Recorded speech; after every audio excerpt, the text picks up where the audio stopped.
So the difficult part of making a transition and making such a paradigm shift in the business, especially in tough economic times,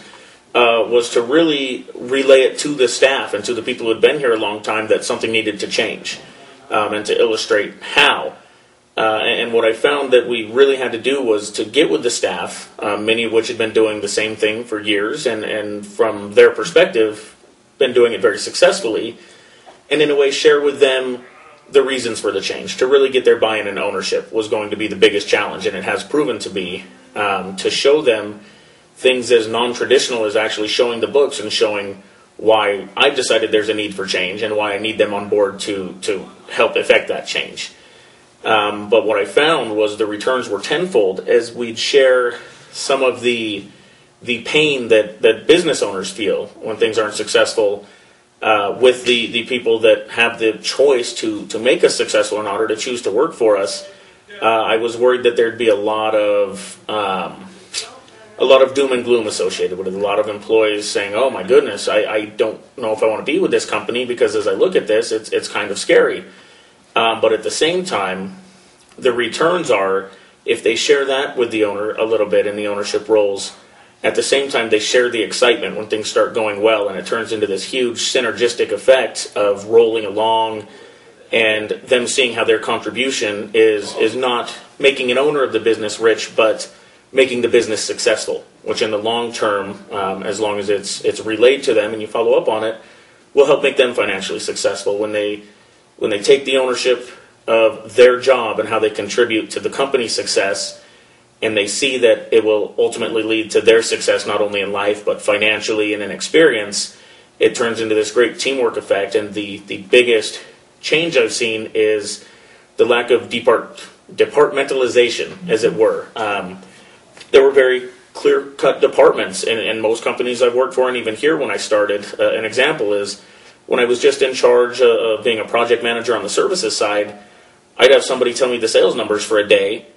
and I didn't know what they meant. I didn't know if it was good or bad, and I honestly never found myself caring.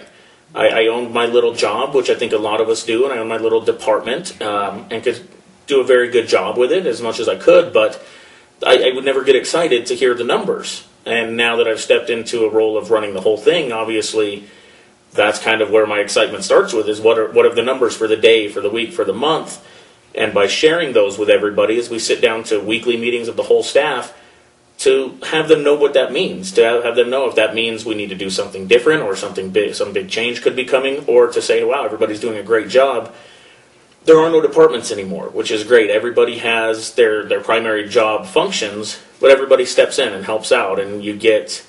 great advice that would sound like very high-level advice that you'd expect to come from somebody much smarter than me, and oftentimes it's coming from the lower-level workers. You know, a retail sales associate will come to me with ideas for a warehousing model that will more directly support the retail sales and hence drive the company and revenue. So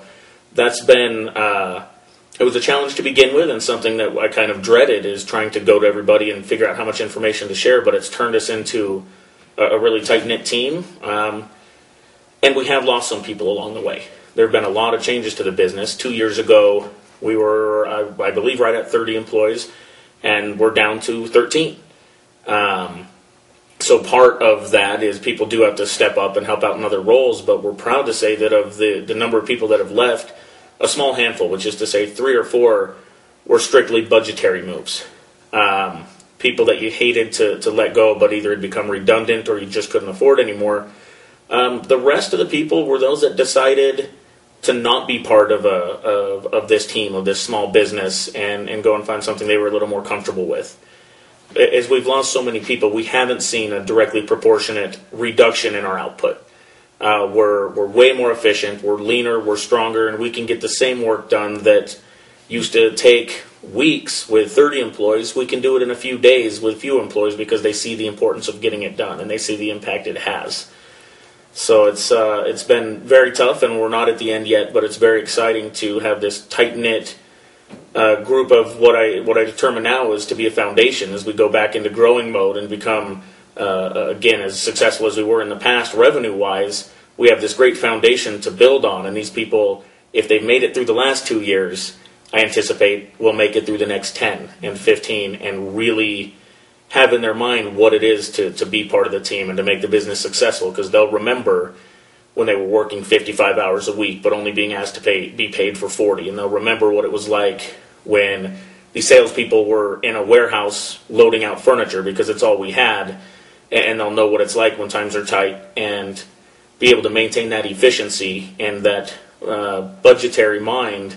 as we grow, and it'll be very exciting to see that happen as they become the supervisors and they're then running teams as we go back to 30 and 50 and 100 staff members. So.